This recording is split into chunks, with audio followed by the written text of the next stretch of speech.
ಓಂ ನಮಃ ಶಿವಾಯ. ವೀಕ್ಷಕರೇ, ಇವತ್ತಿನ ವಿಶೇಷ ವಿಷಯ ಲಕ್ಷ್ಮೀ ಯೋಗ.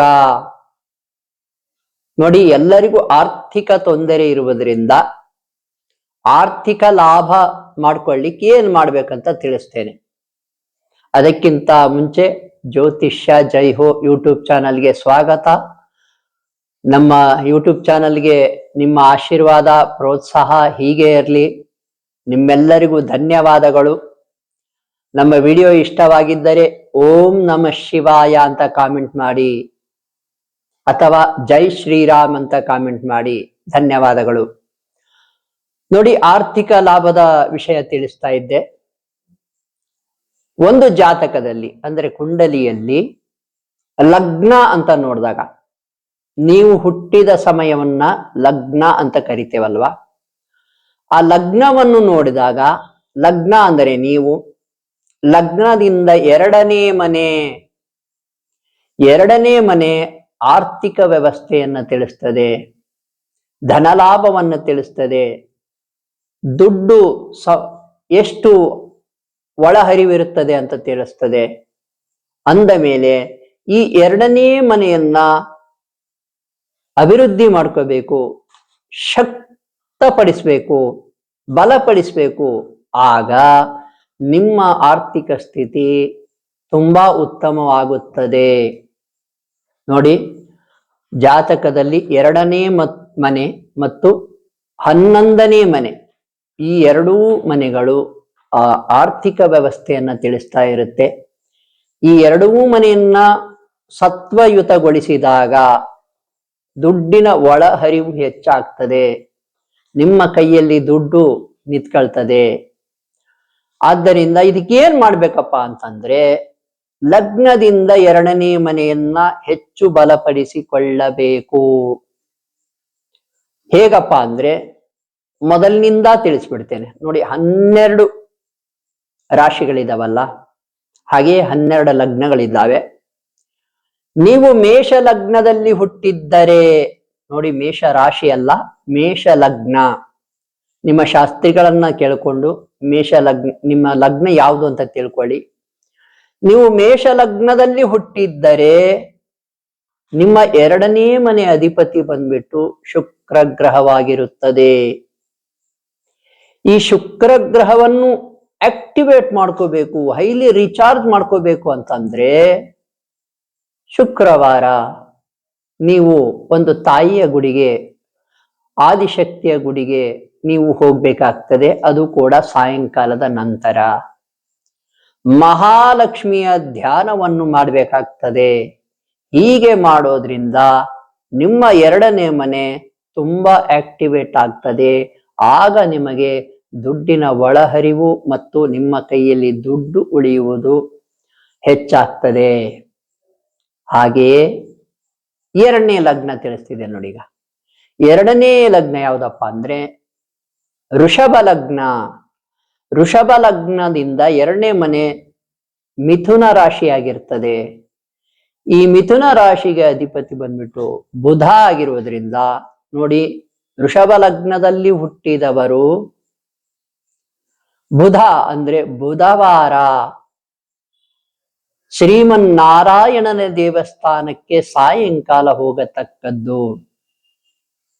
ನೋಡಿ, ನಾರಾಯಣನ ದೇವಸ್ಥಾನ ಆಗ್ಲಿ, ವೆಂಕಟೇಶ್ವರ, ಶ್ರೀನಿವಾಸ, ಬಾಲಾಜಿ, ಯಾವುದೇ ರೀತಿ ಯಾವುದೇ ದೇವಸ್ಥಾನ ಇರಲಿ, ಕೇಶವ ದೇವಸ್ಥಾನ, ಈ ರೀತಿ ಇದ್ದಾಗ ಆ ದೇವಸ್ಥಾನಕ್ಕೆ ಹೋಗಿ ನಿಮ್ಮ ಬುಧ ಆಕ್ಟಿವೇಟ್ ಆಗ್ತಾನೆ.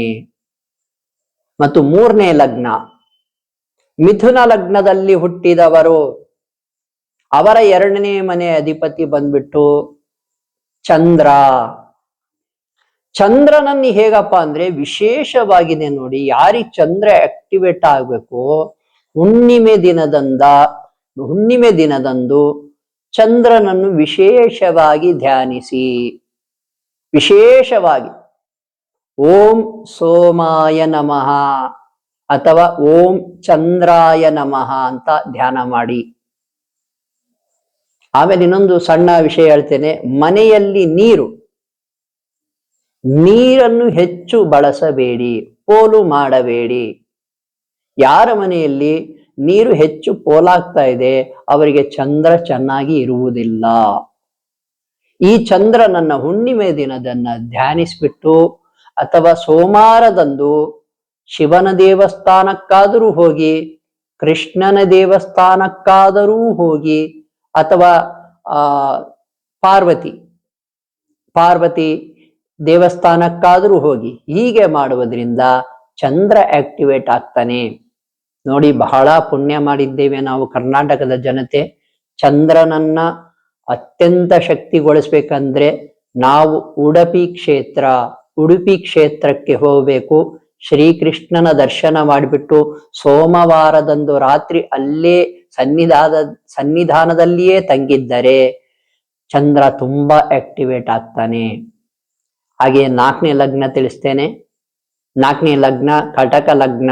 ಕಟಕ ಲಗ್ನದಲ್ಲಿ ಹುಟ್ಟಿದವರು 2ನೇ ಮನೆ ಅಧಿಪತಿ ಸೂರ್ಯ ಆಗಿರ್ತಾನೆ. ಈ ಸೂರ್ಯನನ್ನು ಆಕ್ಟಿವೇಟ್ ಮಾಡ್ಕೊಳ್ಳಿಕ್ಕೆ ನೀವು ದಿನವೂ ಬೆಳಿಗ್ಗೆ ಒಂದು ಎಷ್ಟೊತ್ತಾದ್ರೂ ಆಗಿರ್ಬೋದು, ಅಟ್ಮೋಸ್ಟ್ 7:30 ಒಳಗಡೆ ಸೂರ್ಯನಿಗೆ ಕೈ ಮುಗಿದು ಬಿಟ್ಟು ಓಂ ನಮೋ ಸೂರ್ಯಾಯ ನಮಃ ಅಂತ 12 ಸಾರಿ ಧ್ಯಾನ ಮಾಡಿ ಒಂದು ಉದ್ದಿನ ಕಡ್ಡಿಯನ್ನು ಬೆಳಗ್ಬಿಟ್ರೆ ಸೂರ್ಯ ಆಕ್ಟಿವೇಟ್ ಆಗ್ತಾನೆ. ನಿಮ್ಮ ಧನಾಭಿವೃದ್ಧಿ ಆಗ್ತದೆ ನಿಮಗೆ. 5ನೇ ಲಗ್ನ ಬಂದ್ಬಿಟ್ಟು ಸಿಂಹ ಲಗ್ನ. ಸಿಂಹ ಲಗ್ನದವರು 2ನೇ ಮನೆ ಯಾವ್ದಾಗ್ತದೆ ಅಂದ್ರೆ ಮತ್ತೆ ಬುಧ ಆಗ್ತಾನೆ. ಇವರು ಕೂಡ ಶ್ರೀಮನ್ನಾರಾಯಣನ ದೇವಸ್ಥಾನ ಬುಧವಾರ ಹೋಗತಕ್ಕದ್ದು. ಹಾಗೆಯೇ 6ನೇ ಲಗ್ನ ಬಂದ್ಬಿಟ್ಟು ಕನ್ಯಾ ಲಗ್ನ. ಕನ್ಯಾ ಲಗ್ನದವರಿಗೆ 2ನೇ ಮನೆ ಅಧಿಪತಿ ಬಂದ್ಬಿಟ್ಟು ಶುಕ್ರ ಆಗಿರ್ತಾನೆ. ಇವರು ಮಹಾಲಕ್ಷ್ಮಿಯ ದೇವಸ್ಥಾನಕ್ಕೆ ಅಥವಾ ಆದಿಶಕ್ತಿಯ ದೇವಸ್ಥಾನಕ್ಕೆ ಶುಕ್ರವಾರದಂದು ಸಾಯಂಕಾಲದ ನಂತರ ಹೋಗಿ ನಿಮಗೆ ಒಳಿತಾಗ್ತದೆ. ಹಾಗೆಯೇ ಸಾಧ್ಯವಾದರೆ ಕಲ್ಲು ಸಕ್ಕರೆಯನ್ನ ದಾನ ಮಾಡಿ, ಅದರಿಂದಲೂ ಕೂಡ ಒಳ್ಳೆಯದಾಗ್ತದೆ. ಶ್ರೀಗಂಧವನ್ನು ಹಚ್ಚುವುದನ್ನು ಕಲಿತುಕೊಳ್ಳಿ. ದಿನವೂ ಶ್ರೀಗಂಧದ ಒಂದು ಧಾರಣೆ ಮಾಡಿದ್ರೆ ಆಗಲೂ ಕೂಡ ಶುಕ್ರ ಆಕ್ಟಿವೇಟ್ ಆಗ್ತಾನೆ. ಮತ್ತು 7ನೇ ಲಗ್ನ ಬಂದ್ಬಿಟ್ಟು ತುಲಾ ಲಗ್ನ. ತುಲಾ ಲಗ್ನದಲ್ಲಿ ಜನಿಸಿದವರು ನೋಡಿ, ಸುಬ್ರಹ್ಮಣ್ಯ ಸ್ವಾಮಿ ಆರಾಧನೆ ಮಾಡಿ. ನಿಮಗೆ 2ನೇ ಮನೆ ಅಧಿಪತಿ ಬಂದ್ಬಿಟ್ಟು ಮಂಗಳ ಗ್ರಹ ಆಗಿರೋದ್ರಿಂದ ಸಾಧ್ಯವಾದರೆ ಸುಬ್ರಹ್ಮಣ್ಯ ಸ್ವಾಮಿ ದರ್ಶನಗಳು, ಸುಬ್ರಹ್ಮಣ್ಯ ಸ್ವಾಮಿ ಧ್ಯಾನ, ಮತ್ತು ವಿಶೇಷವಾಗಿ ಮಂಗಳ ಗ್ರಹ ನವಗ್ರಹ ಮಂತ್ರ ಬರುತ್ತದೆ, ಅದನ್ನ ಬೇಕಾದ್ರೂ ಧ್ಯಾನ ಮಾಡಿ. ಇದರಿಂದ ತುಂಬಾ ಆಕ್ಟಿವೇಟ್ ಆಗ್ತಾನೆ ಮಂಗಳ ಗ್ರಹ. ಈ ಮಂಗಳ ಗ್ರಹ ಆಕ್ಟಿವೇಟ್ ಆಗ್ಲಿಕ್ಕೆ ಯಾವ್ದಾದ್ರೂ ಗುಡಿ ಇದ್ರೆ ಅದು ಮೈಸೂರಿನ ಹತ್ರ ಕಲ್ಲಳ್ಳಿ ಅನ್ನೋ ಹತ್ರ ಒಂದು ಹಳ್ಳಿಯಲ್ಲಿ ಭೂವರಾಹ ಸ್ವಾಮಿ ದೇವಸ್ಥಾನ ಇದೆ. ಅಲ್ಲಿ ಹೋದ್ರೆ ನಿಮ್ಮ ಮಂಗಳ ಆಕ್ಟಿವೇಟ್ ಆಗ್ತಾನೆ. ಇನ್ನು 8ನೇ ಲಗ್ನ ಬಂದ್ಬಿಟ್ಟು ವೃಶ್ಚಿಕ ಲಗ್ನ. ವೃಶ್ಚಿಕ ಲಗ್ನದವರು 2ನೇ ಮನೆ ಅಧಿಪತಿ ಬಂದ್ಬಿಟ್ಟು ಗುರು ಆಗಿರ್ತಾನೆ. ಗುರುಗಳ ದೇವಸ್ಥಾನ, ಗುರು ರಾಘವೇಂದ್ರ ಸ್ವಾಮಿ ದೇವಸ್ಥಾನ ಆಗ್ಬೋದು, ಸಾಯಿಬಾಬಾ ದೇವಸ್ಥಾನ ಆಗ್ಬೋದು, ಶ್ರೀ ವೀರಭದ್ರೇಶ್ವರ ಸ್ವಾಮಿ ದೇವಸ್ಥಾನ ಆಗ್ಬೋದು, ಬಸವೇಶ್ವರರ ದೇವಸ್ಥಾನ ಆಗ್ಬೋದು, ಈ ದತ್ತಾತ್ರೇಯರ ದೇವಸ್ಥಾನ ಆಗ್ಬಹುದು. ಗುರುವಾರ ಹೋಗೋದ್ರಿಂದ ಮತ್ತು ಅಲ್ಲಿ ಕಡಲೆಕಾಳು ದಾನ ಮಾಡುವುದರಿಂದ, ಲಡ್ಡು ದಾನ ಮಾಡುವುದರಿಂದ, ಹಳದಿ ಬಟ್ಟೆ ದಾನ ಮಾಡುವುದರಿಂದ ನಿಮ್ಮ ಗುರು ಆಕ್ಟಿವೇಟ್ ಆಗ್ತಾನೆ. ನಿಮಗೆ ಆರ್ಥಿಕ ಸುಸ್ಥಿತಿ ಒದಗುತ್ತದೆ. ಇನ್ನು 9ನೇ ಲಗ್ನ ಬಂದ್ಬಿಟ್ಟು ಧನುರ್ ಲಗ್ನ ಆಗಿರುತ್ತೆ. ಧನಸ್ಸು ಲಗ್ನದಲ್ಲಿ ಹುಟ್ಟಿದವರು ಶನಿದೇವರು 2ನೇ ಮನೆ ಅಧಿಪತಿ ಆಗಿರ್ತಾನೆ. ಶನಿದೇವರನ್ನು ನೋಡಿ ಎಳ್ಳಿನ ದಾನ ಮಾಡಬೇಕು. ಮತ್ತು ಬಡವರಿಗೆ ಮತ್ತು ವಿಶೇಷ ಚೇತನರಿಗೆ ನೀವು ಸಹಾಯ ಮಾಡೋದ್ರಿಂದ ನಿಮ್ಮ ಶನಿದೇವರು ಆಕ್ಟಿವೇಟ್ ಆಗ್ತಾನೆ. ಶನಿವಾರ ಸಾಯಂಕಾಲ 6 ಗಂಟೆ ನಂತರ ನೀವು ಆಂಜನೇಯ ಸ್ವಾಮಿ ದರ್ಶನ ಮಾಡಿ, ಶನಿದೇವರು ಆಕ್ಟಿವೇಟ್ ಆಗ್ತಾನೆ. ನಿಮ್ಮ ಆರ್ಥಿಕ ಸ್ಥಿತಿ ಚೆನ್ನಾಗಾಗ್ತದೆ. ಮತ್ತು 10ನೇ ಲಗ್ನ ಬಂದ್ಬಿಟ್ಟು ಮಕರ ಲಗ್ನ. ಮಕರ ಲಗ್ನದಲ್ಲಿ ಹುಟ್ಟಿದವರು ಕೂಡ ಶನಿದೇವರೇ 2ನೇ ಮನೆ ಆಗಿರುವುದರಿಂದ ಮೇಲೆ ತಿಳಿಸಿದಂತೆ ಆಂಜನೇಯ ಸ್ವಾಮಿಗೆ ನೀವು ಶನಿವಾರ ಸಾಯಂಕಾಲದ ನಂತರ ಹೋಗಿ ಎಳ್ಳು ದಾನ ಮಾಡಿ, ಸಾಧ್ಯವಾದ್ರೆ ಆಶ್ರಮಗಳಲ್ಲಿ ಪುಳಿಯೋಗರೆ ದಾನ ಮಾಡಿ. ಹೀಗೆ ಮಾಡೋದ್ರಿಂದ ನಿಮ್ಮ ಶನಿದೇವರೇ ಆಕ್ಟಿವೇಟ್ ಆಗ್ತಾನೆ, ನಿಮಗೆ ಆರ್ಥಿಕ ಸುಸ್ಥಿತಿ ಒದಗುತ್ತದೆ. ಮತ್ತು 11ನೇ ಲಗ್ನ ಕುಂಭ ಲಗ್ನವಾಗಿರುತ್ತದೆ. ಕುಂಭ ಲಗ್ನದಲ್ಲಿ ಹುಟ್ಟಿದವರು ಗುರುವಿನ ಧ್ಯಾನ ಮಾಡೋದ್ರಿಂದ 2ನೇ ಮನೆ ಆಕ್ಟಿವೇಟ್ ಆಗ್ತದೆ. ಗುರುಗಳ ದೇವಸ್ಥಾನಕ್ಕೆ ನೀವು ರಾಯರ ದೇವಸ್ಥಾನ ಆಗಿರ್ಬೋದು, ಸಾಯಿಬಾಬಾ ದೇವಸ್ಥಾನ ಮೇಲೆ ಎಲ್ಲ ತಿಳಿಸಿದ್ದೇನೆ, ದತ್ತಾತ್ರೇಯ ಸ್ವಾಮಿ, ವೀರಭದ್ರೇಶ್ವರ ಸ್ವಾಮಿ, ಬಸವೇಶ್ವರ ಸ್ವಾಮಿ ದೇವಸ್ಥಾನಕ್ಕೆ ಹೋದರೆ ನಿಮಗೆ ಒಳಿತಾಗುತ್ತದೆ. ಇನ್ನು 12ನೇ ಮತ್ತು ಕೊನೆಯ ಲಗ್ನ ಯಾವುದು ಅಂದ್ರೆ ಮೀನ ಲಗ್ನ ಆಗಿರ್ತದೆ. ಮೀನ ಲಗ್ನದವರು ಮಂಗಳಗ್ನ ಒಂದು ನವಗ್ರಹ ಸ್ತೋತ್ರವನ್ನ ಮಾಡಿ, ಸುಬ್ರಹ್ಮಣ್ಯ ಸ್ವಾಮಿ ದರ್ಶನ ಮಾಡಿ. ಮತ್ತೆ ಹೇಳ್ತೇನೆ, ಕಲ್ಲಳ್ಳಿ, ಮೈಸೂರಿನ ಸಮೀಪ ಕಲ್ಲಳ್ಳಿ ಅಂತ ಒಂದು ಹಳ್ಳಿಯಲ್ಲಿ ಭೂವರಾಹ ಸ್ವಾಮಿ ದೇವಸ್ಥಾನ ಇದೆ, ಅಲ್ಲಿ ಹೋಗಿ ಬನ್ನಿ. ಮಂಗಳ ಗ್ರಹ ಆಕ್ಟಿವೇಟ್ ಆಗ್ತದೆ. ಇದರಿಂದ ನಿಮ್ಮ ಆರ್ಥಿಕ ವ್ಯವಸ್ಥೆ ಚೆನ್ನಾಗಾಗ್ತದೆ.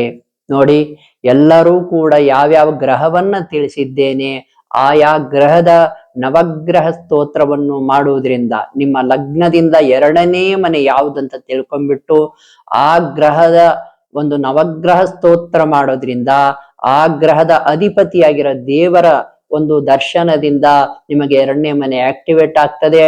ಆರ್ಥಿಕವಾಗಿ ಚೆನ್ನಾಗಿರ್ತೀರಾ. ನಿನ್ನೇನಾದ್ರೂ ಸಂಶಯವಿದ್ರೆ ಅಥವಾ ಸಲಹೆ ಬೇಕಾದ್ರೆ ನಮಗೆ ಕರೆ ಮಾಡಿ, ನಾವೇ ನಿಮಗೆ ಸಲಹೆಯನ್ನು ನೀಡ್ತೇವೆ. ಶುಭವಾಗಲಿ.